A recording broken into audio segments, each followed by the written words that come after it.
मुझे बहुत अच्छा लगा आज आप सबसे परिचय जान करके। आज के इस संवाद कार्यक्रम में यहाँ पे मेरे साथ उपस्थित हैं पुलिस महानिदेशक श्री विजय कुमार जी, प्रमुख सचिव गृह श्री संजय प्रसाद जी, स्पेशल पुलिस महानिदेशक कानून व्यवस्था श्री प्रशांत कुमार जी, अपर पुलिस महानिदेशक उत्तर प्रदेश राज्य फोरेंसिक साइंस डॉक्टर जी के गोस्वामी जी हैं, पुलिस उप महानिरीक्षक श्री राजीव मल्होत्रा जी और सभी फैकल्टी मेंबर्स और जितने भी पहले बैच में प्रवेश लेने वाले नौ आगंतुक छात्र हैं, आप सबका अभी मैंने परिचय लिया है। मुझे बहुत अच्छा लगा कि आप सबने प्रदेश के पहले फॉरेंसिक साइंस इंस्टीट्यूट में एडमिशन लेकर के अपने कैरियर को आगे बढ़ाने में रुचि ली है।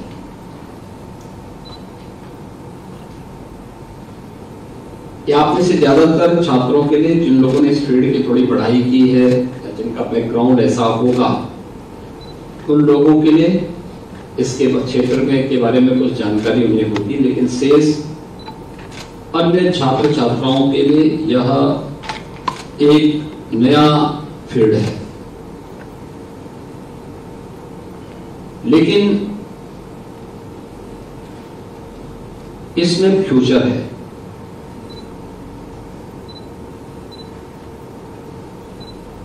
और इस वजह से आपके लिए इसमें नहीं एक संभावनाएं निकलेंगी। उन संभावनाओं को ही राज्य सरकार ने एक नई उड़ान देने के लिए Uttar Pradesh state institute of forensic science के गठन का निर्णय लिया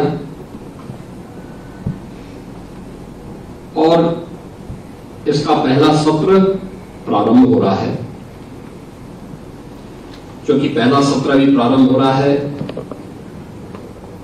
इंस्टीट्यूट के शिलान्यास की औपचारिकताएं हम लोग 2021 में प्रारंभ कर चुके हैं। निर्माण कार्य युद्ध स्तर पर चल रहा है। बहुत शीघ्र फुल फ्लेज इंस्टीट्यूट तैयार होगा। इंस्टीट्यूट के उद्घाटन का कार्यक्रम पूरी भव्यता के साथ हो, इसके लिए तैयारियां चल रही हैं और उस समय हम लोगों का वहां आगमन भी होगा।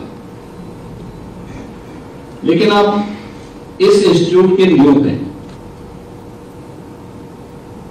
ये इंस्टीट्यूट किस स्तर का बनना चाहिए और इसकी ख्याति कैसे होनी चाहिए, यह यहां के फैकल्टी को,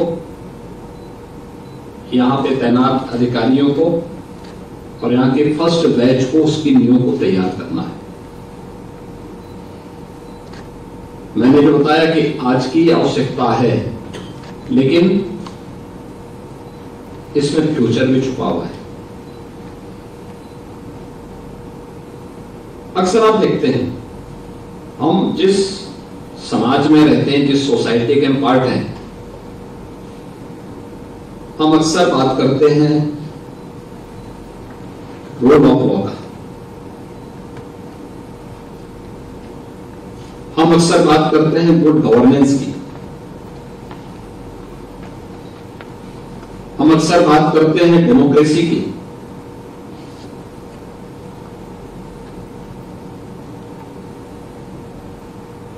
ये जितने भी शब्द हैं, यह समयबद्ध तरीके से समय से अगर न्याय नहीं मिल पाता है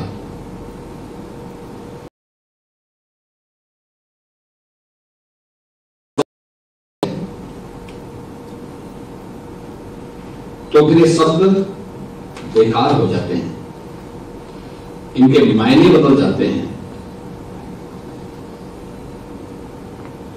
आम जनमानस का विश्वास अगर हमारी संवैधानिक संस्थाओं से हटा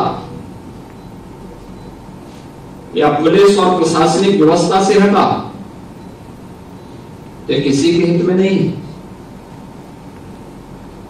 और इस दृष्टि से हम लोगों को भी हमेशा अपने आप को अपडेट करना पड़ेगा, अपने को समय के अनुरूप तैयार करना है।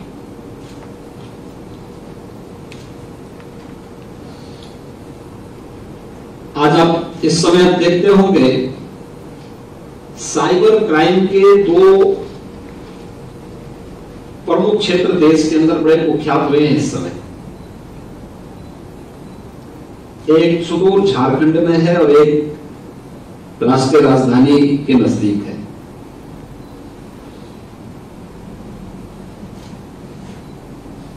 और ये क्षेत्र देखिए, नकारात्मक मानसिकता कहां जाती है और कैसे किसी सिस्टम का और किसी तकनीक का दुरुपयोग करते हैं, इसके दो उदाहरण हैं। झारखंड के जामताड़ा के पास और राष्ट्रीय राजधानी के मेवात में साइबर क्राइम से जुड़े हुए ज्यादातर मामले पाए गए हैं। ये सभी देश के अत्यंत पिछड़े क्षेत्रों में माने जाते हैं, लेकिन अपनी ऊर्जा को सकारात्मक दिशा में ले जाने के बजाय नकारात्मक दिशा में ले जाने का दुष्परिणाम क्या है कि इन्होंने इस फील्ड में अपराध के कुछ नए नए तरीके अपनाए। और वहां के बारे में तो यह भी कहा जाता है कि लोगों ने पेड़ों के ऊपर चढ़ करके अपने एंटीना लगा करके वहां से अपराध को आगे बढ़ाना शुरू किया, इसको अपना पेशे का हिस्सा बनाया। और उसके बाद लोगों का दृष्टिकोण वहां के बारे में बहुत नकारात्मक हुआ। आज वहां के बारे में हर एक इस फील्ड की हर अपराध की जड़ों को वहां तलाशता है, वहां कार्रवाई होती है। लोगों का दृष्टिकोण उस क्षेत्र के बारे में बहुत नेगेटिव है। ये चीजें हमें क्या दिखाती हैं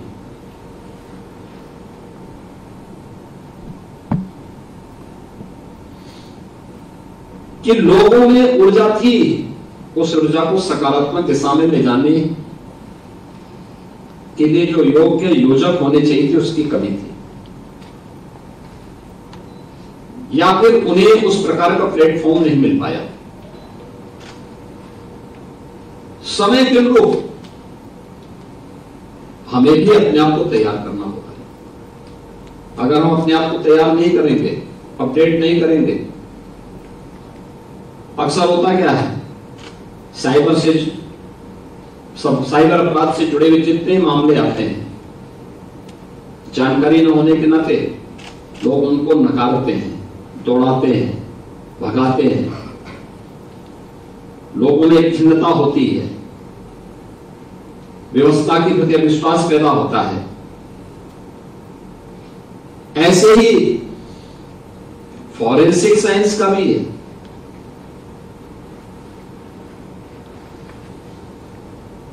अक्सर होता है कहीं कोई अपराध हुआ,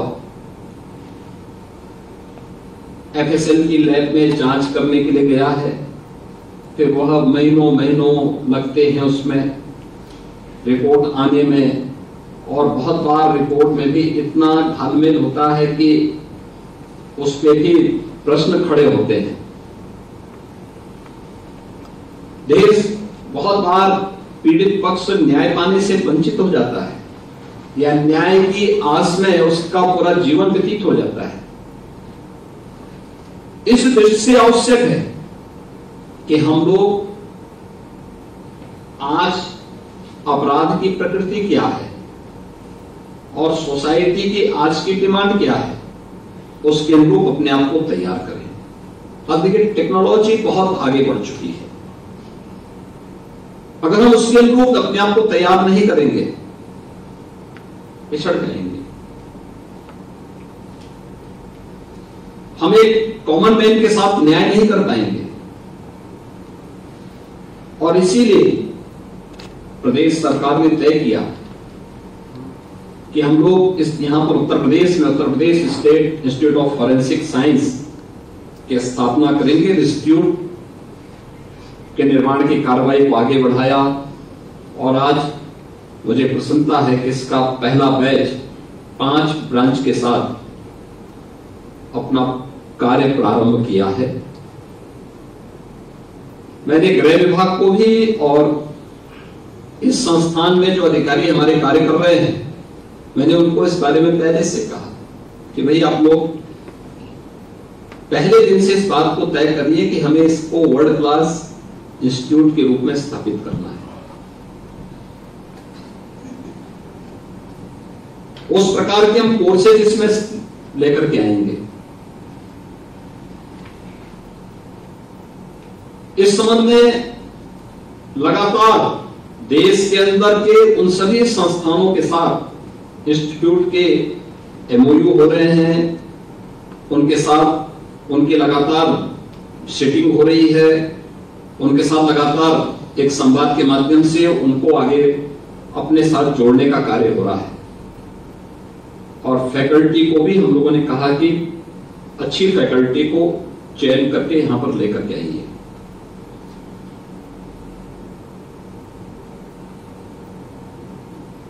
आप लोग चाहे वह फैकल्टी हो चाहे वह स्टूडेंट हो, तो फर्स्ट बैच को कैसे आगे ले चलना है ये आपको तय करना है।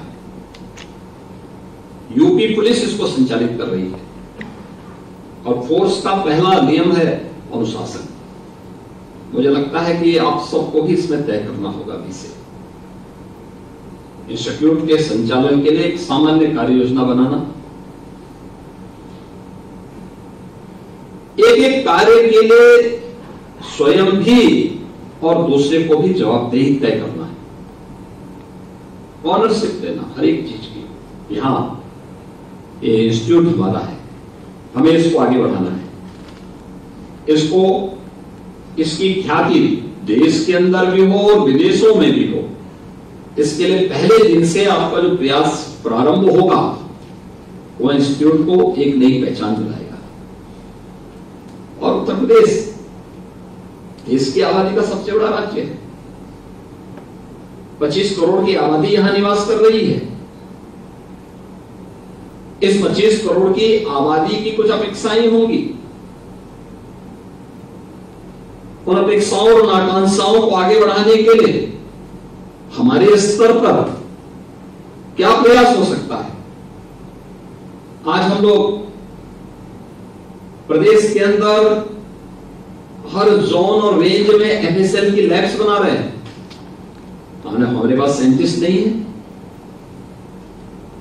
2017 में जब हमारी सरकार आई थी, हमें उत्तर प्रदेश में तब केवल 2 साइबर थाने थे, वे भी फुल्ली फंक्शनल नहीं थे। हमने कहा भी हर रेंज में स्थापित करो। देखिए 2017 में क्योंकि साइबर क्राइम उस समय बढ़ता हुआ दिखाई दे रहा था, उसका एक ट्रेंड चल रहा था और लगातार बढ़ रहा है। उस समय भी हम लोगों ने इसको कहा था कि भाई इस चीज को हमें थोड़ा गंभीरता से लेना चाहिए,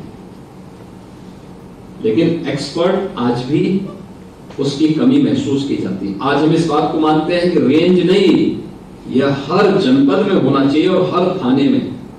जो 1537 थाने हैं उत्तर प्रदेश पुलिस के, इन सभी थानों में साइबर हेल्प डेस्क के साथ साथ वहां पे ट्रेन मैन पावर की आवश्यकता वहां महसूस की जाती है। एफएसएल लैब जितनी भी उत्तर प्रदेश के अंदर बनी है, साइंटिस्ट नहीं है, टेक्नीशियन नहीं है, और ये केवल उत्तर प्रदेश की बात नहीं कर रहा हूं मैं, पूरे देश के अंदर की स्थिति है। उस आवश्यकता की पूर्ति के आप माध्यम बनेंगे एक, लेकिन इसमें भी हमें अपने को हमेशा तैयार करना होगा कि समाज की आवश्यकता क्या है, वो क्या सोच रहा है, उससे 2 कदम आगे सोचने की एक आदत डालना है। अपनी दृष्टि को थोड़ा विस्तार देना होगा, संकुचित करने की आवश्यकता नहीं, उसको विस्तार देना होगा। अगर आप किसी भी प्रकार की एंटी सोशल, एंटी नेशनल या किसी भी प्रकार की लॉ एंड ऑर्डर को या सिक्योरिटी को चैलेंज देने वाले तत्व से 2 कदम आगे सोचने की सामर्थ्य रखते हैं, तो आप उसको नियंत्रित कर पाएंगे। अगर आप उससे 2 कदम पीछे, तो वह आपको नियंत्रित कर देगा, आपकी सोचने की सामर्थ्य समाप्त कर देगी। इसके लिए निरंतर संस्थान में कार्य करना है। स्टडी पेपर लिखे जाने चाहिए, अलग अलग जनपद के, अलग अलग प्रदेश के, राज्य में रेंज, जनपद wise, range wise, zone wise हमें उसको फिर देखना चाहिए कि किस प्रकार के अपराध की स्थिति है। आप उसको अपने डॉक्यूमेंटेशन करिए, देखिए उसको, और फिर उस पर रिसर्च होना चाहिए, क्या कारण है, क्यों यह अपराध इसी क्षेत्र में क्यों होता है। देखिए, मैं बता सकता हूं, हमारे प्रदेश के अंदर 75 जनपद हैं, और 75 के 75 जनपदों के अंदर मैं बता सकता हूं किस जनपद में किस प्रकार के अपराध ज्यादा होते हैं, किस क्षेत्र में किस प्रकार की प्रवृत्ति के अपराधों की बाहुल्यता है, और उसको कंट्रोल करने के लिए उस प्रकार के लोगों की हम तैनाती करते हैं। उसको कंट्रोल करने के लिए उस प्रकार की चीजों को हम लोगों ने जब अभियान के रूप में उसको एक मिशन मोड पर लिया, परिणाम है यूपी में शांति बनी हुई है, कानून व्यवस्था पूरी तरह नियंत्रण में है, सुरक्षा का एक वातावरण कॉमन मैन के अंदर देखने को मिल रहा है। अगर हम भी उसको एक काम चलाओ रख देते कि चलो जो जा रहा है चलो कुछ तो करेगा, तो ये तो टालने वाली स्थिति है ना। लेकिन नहीं, हमें कहा कि नहीं, फलाने जिले में इस प्रकार का अपराध है, यहाँ पे इस प्रकार के व्यक्ति को तैनाती दो। इनके साथ एक टीम होनी चाहिए, व्यक्ति अकेले नहीं करेगा, इसके साथ एक टीम होनी चाहिए, टीम इस रूप में कार्य करेगी। रिजल्ट आने प्रारंभ हो गए।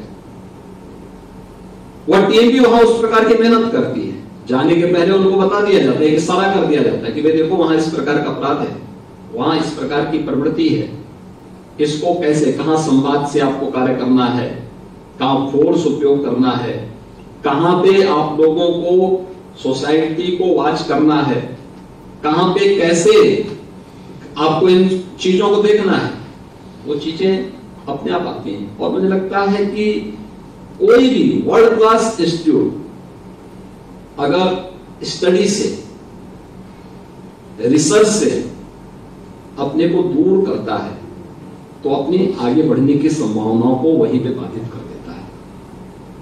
आपका भी फर्स्ट बैच है, लेकिन मुझे लगता है अगले वर्ष से आपके यहाँ और भी अन्य अनेक कार्यक्रम प्रारंभ होंगे। बीटेक के कार्यक्रम होंगे, एमटेक के कार्यक्रम होंगे, एलएलएम के इंटीग्रेटेड कोर्स भी आपके यहाँ प्रारंभ होंगे, और भी अन्य तमाम कार्यक्रम प्रारंभ होने जा रहे हैं वहां पे। उन स्थितियों के लिए अपने आप को तैयार करना इंस्टीट्यूट को, और रिसर्च से अपने आप को हटाना नहीं।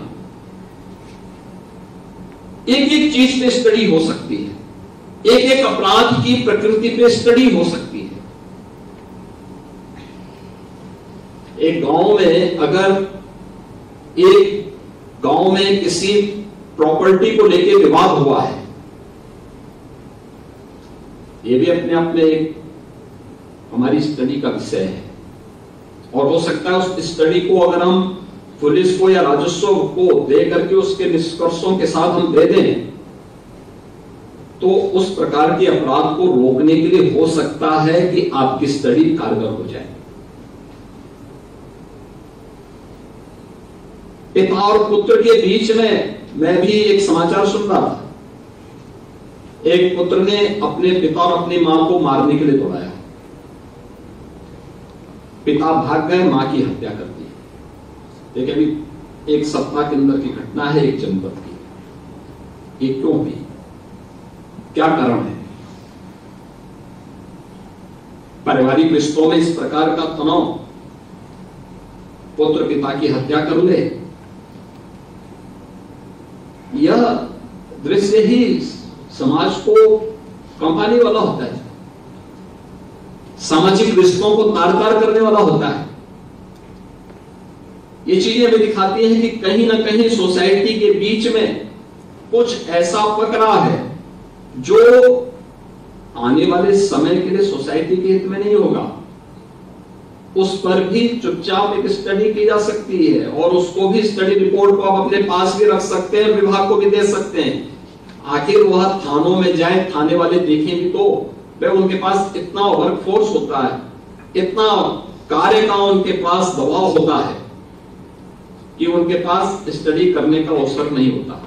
अगर कुछ निष्कर्ष निकाल करके आप उनके पास दे सकें, बता सकें, या फिर प्रकृति, किस प्रकार की प्रकृति अपराध की यहां पर है, उसके बारे में भी स्टडी होनी चाहिए। अलग अलग जनपद में, आजमगढ़ में क्या है, प्रतापगढ़ में क्या है, चंदौली में क्या है, गोरखपुर में क्या है, मथुरा में क्या है, आगरा में क्या है, संभल और मुरादाबाद में कैसा है, रामपुर और बरेली में क्या है, पीलीभीत लखीमपुर क्या है, ये अलग अलग जनपदों के अंदर। और मुझे लगता है ग्रुप जाए, एनसीआरबी के डाटा को आप ले सकते हैं। बहुत सारी चीजें अखबारों में भी आती हैं, या आवश्यक नहीं कि वो सही हो, लेकिन हम उसको देख रेफरेंस के रूप में देख ही सकते हैं। वहां मौके पे जाके सच्चाई ले सकते हैं। दोनों पक्षों के बयान को और गवाहों के बातचीत से संवाद करने से बहुत सारे तथ्य सामने आ सकते हैं। ये चीजें आपको इस क्षेत्र में कार्य करने के लिए और भी रचनात्मक माहौल उपलब्ध करवा देगा। अभी तो आपका काम क्या है? डॉक्यूमेंट उपलब्ध कराना, साक्ष्य उपलब्ध करवाना, आपको साइंटिफिक तरीके से उसको प्रूव करना है। लेकिन स्टडी भी आपके लिए बहुत उपयोगी हो सकती है, बहुत उपयोगी हो सकती है। और इस पे जब भी आपकी स्टडी, पहले प्रारंभिक चरण में स्टडी हो, उसके बाद तब फिर रिसर्च की दिशा में आगे बढ़ना। किसी स्पेसिफिक विषय को लेकर के आपने स्टडी की तो वह स्टडी आपका रिसर्च में बदलेगा। वही रिसर्च अगर स्पेसिफिक है तो आप उसको पेटेंट की तरफ भी बढ़ेंगे। आपका इंस्टीट्यूट वर्ल्ड क्लास बनना है तो आपके पास उतने अधिक पेटेंट भी होने चाहिए, उतने अधिक रिसर्च भी होने चाहिए। रिसर्च वो नहीं जो किसी ने पहले कर दिया उसी को हम अपना नाम चस्पा करके फिर उसको अपने नाम से कर लें, वो नहीं हो सकता। क्या है इसमें नयापन, क्या है? और नयापन मिलेगा, हमें ढूंढना पड़ेगा, उस दिशा में हमें प्रयास करना होगा। और मुझे लगता है कि एक नया अवसर है आपके लिए। सामान्यतः आप में से बहुत सारे लोग होंगे जो नौकरी कहीं नहीं कर सकते हैं, लेकिन इस नए फील्ड में अगली बार जब एआई और मशीन लर्निंग का पाठ्यक्रम यहां संचालित होगा, आप देखेंगे फ्यूचर उसी में। कैसे एक जगह बैठे बैठे आप पूरी व्यवस्था की गतिविधियों को वॉच कर सकते हैं।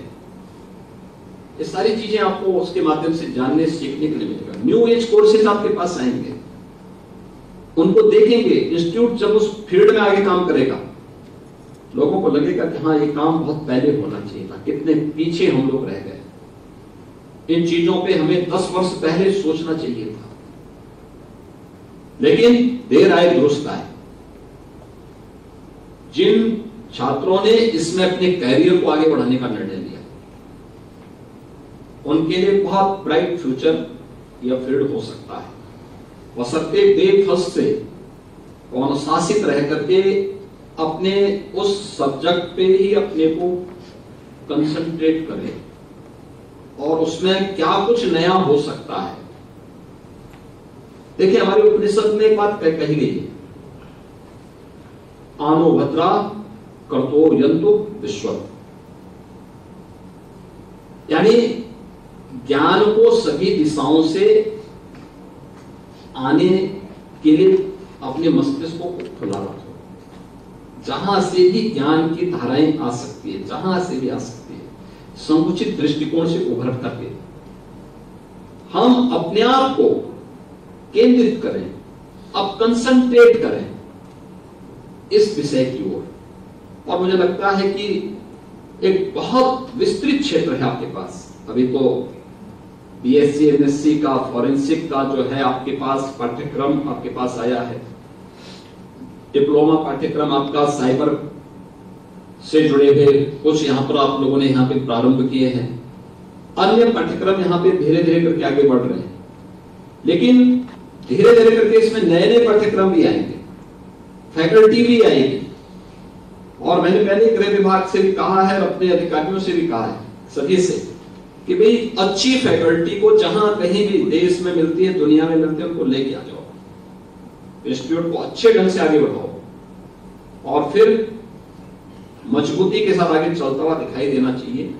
लेकिन ये सारा दारोमदार तय करेगा आपके अनुशासन पर और संस्थान की आंतरिक व्यवस्था को सुचारू रूप से संपन्न करते हुए लगना चाहिए कोई इंस्टीट्यूट है, लगना चाहिए वर्ल्ड क्लास इंस्टीट्यूट की ओर बढ़ता हुआ एक संस्थान अपनी यात्रा प्रारंभ किया है। और मुझे लगता है वो एक यादगार क्षण आप सबके लिए होगा जब आप अपने कैरियर को आगे बढ़ाएंगे। तो आपको जीवन के अलग अलग फील्ड में जाना पड़ेगा, अलग अलग क्षेत्र में जाएंगे। और ये आने वाले समय में मेरा यह मानना है कि सिविल पुलिस की अपनी भूमिका होगी, लेकिन उस भूमिका के साथ आपकी भूमिका को कोई नकार नहीं पाएगा। आपके बगैर उनकी भूमिका अधूरी रह पाएगी। एक रूल ऑफ लॉ के लक्ष्य को या गुड गवर्नेंस के लक्ष्य को बनाए रखने के लिए आपकी एक बहुत बड़ी भूमिका होगी।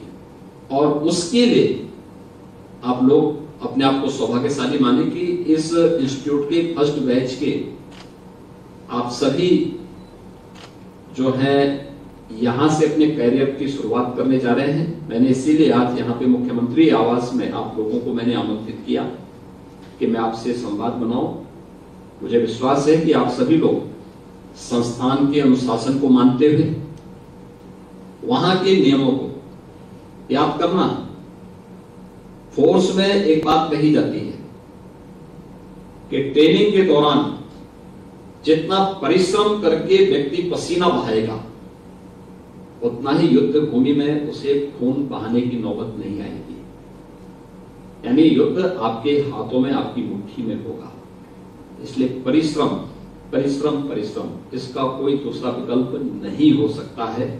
इस पर हमें ध्यान देना होगा, लेकिन साथ साथ बुद्धि और विवेक का भी उपयोग करते हुए अपने दिमाग को खुला रखिए। उस फील्ड में व्यापक शोध की संभावनाएं होंगी और उस व्यापक शोध की संभावनाओं को आगे बढ़ाने के लिए हम आगे किस पर कार्य कर पाएंगे, इंस्टीट्यूट थोड़ा भी योगदान दे पाएगा तो हमें इसके स्थापना के पीछे के उद्देश्यों से संतुष्टि होगी और हमें इस बात की आत्मिक संतुष्टि होगी कि उत्तर प्रदेश ने देश को एक अच्छा संस्थान दिया है और वह संस्थान अगर इसमें थोड़ा भी योगदान दे सकता है तो यह मेरे लिए भी और उत्तर प्रदेश वासियों के लिए भी एक संतुष्टि का विषय होगा।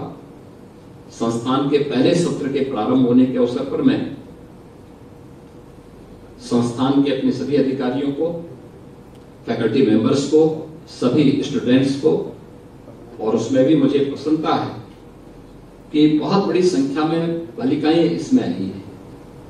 लगभग 40% अगर उनकी उपस्थिति है तो ये बहुत अच्छा और सकारात्मक वो है। अभी तो हम देखते थे नर्सिंग के फील्ड में उनका अपना दबदबा था, लेकिन इस फील्ड में अगर आ रही है तो बहुत अच्छा एक सकारात्मक वो है और वो है लोग अपने कैरियर को इस फील्ड में तलाशें। मुझे लगता है कि बहुत संभावनाएं उनके लिए इस फील्ड में देखने को मिलेंगी। आप सबके प्रति मेरी शुभकामनाएं हैं। धन्यवाद। जय हिंद।